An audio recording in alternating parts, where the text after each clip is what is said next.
terang dengan sendirinya di antara gunung-gunung lain.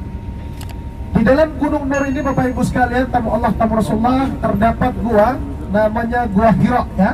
Coba perhatikan Bapak Ibu ya, ada warna kecil-kecil putih hitam, itu adalah jemaah, itu adalah manusia yang ingin merasakan betapa tersengal-sengalnya nafas Sayyidatuna Khadijah Al-Kubra, betapa tersengal-sengalnya nafas daripada Rasulullah SAW.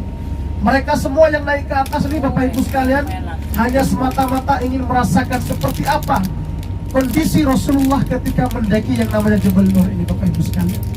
Coba perhatikan di atas puncak itu Bapak Ibu sekalian, di atas puncak yang paling tinggi. Lalu Ibu dan Bapak lihat ke depannya ada belahan sedikit Bapak Ibu sekalian. Dan belahan itulah yang disebut Gua Hira ya.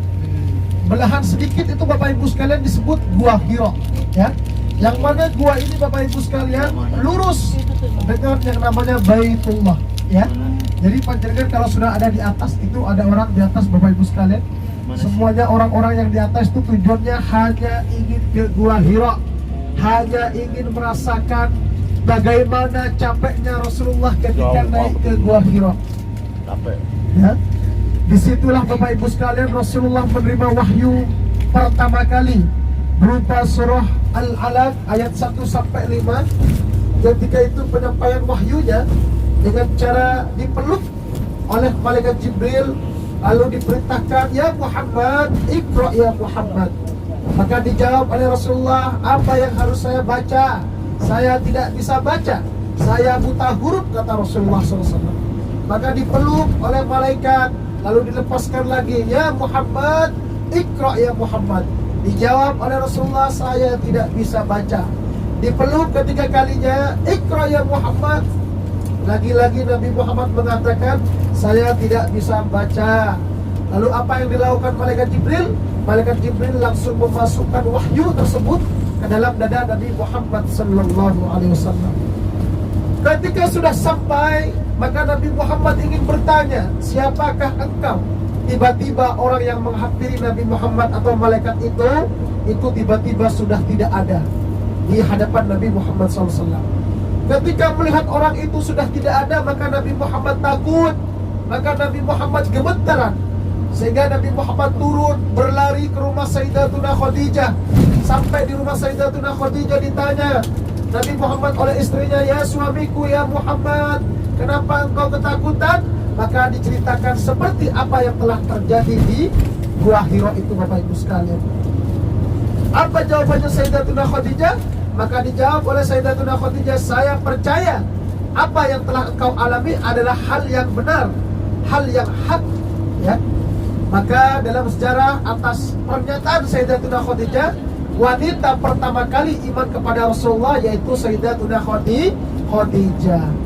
Lalu dijawab oleh Sayyidatuna Khadijah, Bapak Ibu, oke, suamiku besok ya, besok kita akan pergi ke Waraqah.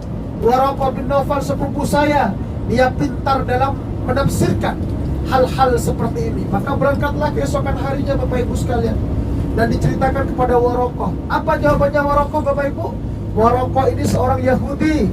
Demi Allah kata Waraqah, wallahi, demi Allah kata Waraqah, seandainya nanti saya masih hidup lalu engkau diusir oleh kaummu ya Muhammad, maka saya yang akan membela engkau yang paling depan, kata Waraqah. Karena yang terjadi kepada Nabi Muhammad ini adalah namus. Namus itu istilah Yahudi, yaitu artinya sama sesuatu yang terjadi kepada Musa dan Isa. Artinya Bapak Ibu sekalian, sesuatu yang benar dari Allah Subhanahu wa ta'ala. Maka Bapak Ibu sekalian, tamu Allah tamu Rasulullah, qadarullah Waraqah tidak sampai membela Nabi Muhammad, karena pada saat itu Waraqah langsung wafat, langsung meninggal Bapak Ibu sekalian, tamu Allah tamu Rasulullah. Lalu Nabi Muhammad galau ya. Kenapa kok galau Bapak Ibu sekalian? Karena tidak ada wahyu lagi yang datang pada Rasulullah, hanya surah Al-Alaq ini Bapak Ibu sekalian. Maka Rasulullah ke timur, ke barat mencari wahyu ini, naik ke atas gunung, naik ke atas bukit ya, hanya ingin bertemu dengan wahyu ini Bapak Ibu sekalian. Kalau kau memang yang benar kata Nabi Muhammad, maka datanglah kembali. Ada yang mengatakan dalam sirah Nabawiyah itu 6 bulan Rasulullah menunggu. Ada yang mengatakan 1 tahun. Namun yang masyhur itu 6 bulan Bapak Ibu sekalian. Maka ketika itu Bapak Ibu sekalian, ketika Nabi Muhammad berselimut tidur ya, tidur sedang berselimut, maka datanglah wahyu kedua, yaitu Al-Mudaththir. Ya ayyuhal mudaththir, qum fa'andir. Maka sepakat para ulama pada saat wahyu kedua ini, maka Nabi Muhammad diangkat menjadi Rasul, karena perintahnya disuruh mengingatkan atau menyampaikan ke orang lain. Maka sepakat, tidak ada ikhtilaf, Nabi Muhammad ini sudah diangkat menjadi Nabi dan utusan. Bapak Ibu, tamu Allah, tamu Rasulullah. Maka yang awalnya Nabi Muhammad disayang-sayang oleh Quraisy, maka yang awalnya Nabi Muhammad dicintai oleh Quraisy, ketika Nabi Muhammad menyampaikan bahwa saya, kata Nabi Muhammad, adalah utusan Allah, saya adalah utusan Allah yang membawa agamanya namanya Islam, maka apa yang dikatakan oleh Abu Jahal dan Abu Lahab, kadzabnaka ya Muhammad, pembohong kau ya Muhammad.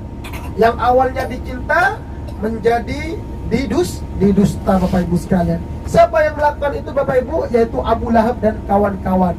Maka langsung, Bapak Ibu sekalian, tidak ada yang membela Nabi Muhammad pada saat itu kecuali Allah Subhanahu wa taala. Dengan apa pembelaannya? Dengan diturunkannya surah Tabbat yada Abi Lahab wa tab.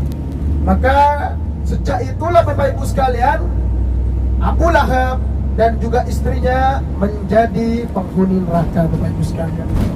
Bahkan tidak hanya menghuni, namun istrinya lah yang membawa kayu api neraka semakin berkobar. Na'udzubillahi min dzalik.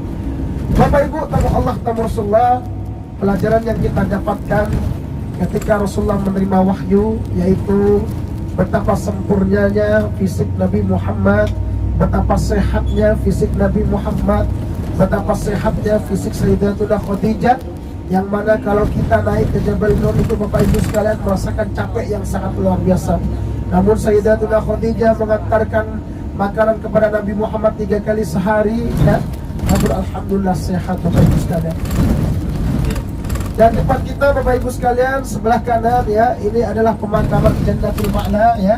Kita sudah berziarah kepada Sayyidatuna Khadijah sebelah kanan ya. Sebelah kanan ini adalah makamnya Sayyidatuna Khadijah, makam istri tercinta Nabi Muhammad SAW. Dan juga masyayikh kita dimakamkan di sini, Bapak Ibu sekalian. Al-Fatihah.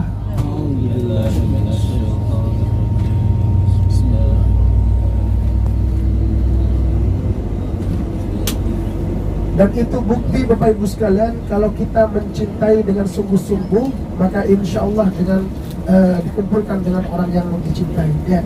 Sebelah kanan, Bapak Ibu sekalian, coba diperhatikan ya. Sebelah kanan ini adalah Masjid Jin ya. Masjid Jin ini ceritanya nyambung dengan Masjid Syajarah ya. Masjid Syajarah sebelah kiri, Bapak Ibu sekalian, di ujung jalan ya. Dan sebelah kanan ini ada yang mengatakan Masjid Kucing, namun yang pasti ini merupakan tempat di mana Rasulullah ditantang oleh yang namanya iblis ya. Jadi Rasulullah di sebelah kanan ini ketika itu, Bapak Ibu sekalian, ada gerombolan jin mengatakan kepada Nabi Muhammad, ya Muhammad, kalau kau memang utusan, maka gerakkanlah pohon yang besar yang sebelah kiri yang ada Masjid Syajarah itu, Bapak Ibu sekalian.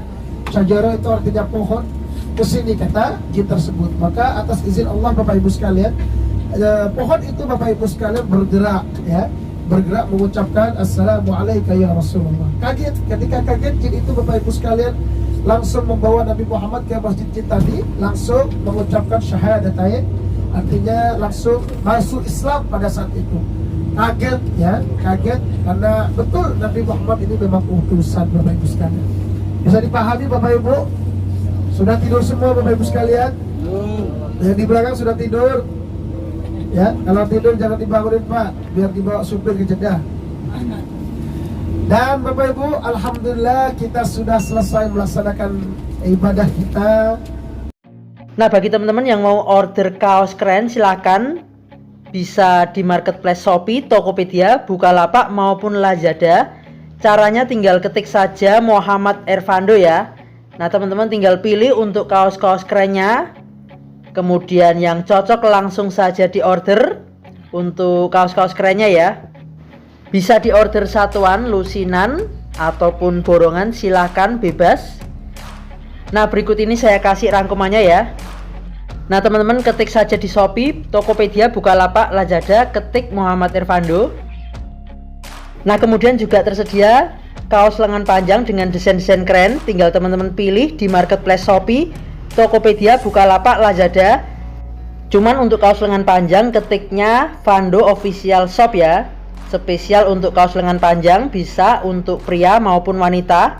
Nah, untuk wanita yang berjilbab sangat cocok ya, karena pakai lengan panjang tersedia juga, dan tentunya dengan desain-desain kaos yang keren, kekinian. Nah, silakan teman-teman bisa ketik di Shopee, Tokopedia, Bukalapak maupun Lazada, ketik saja Vando Official Shop.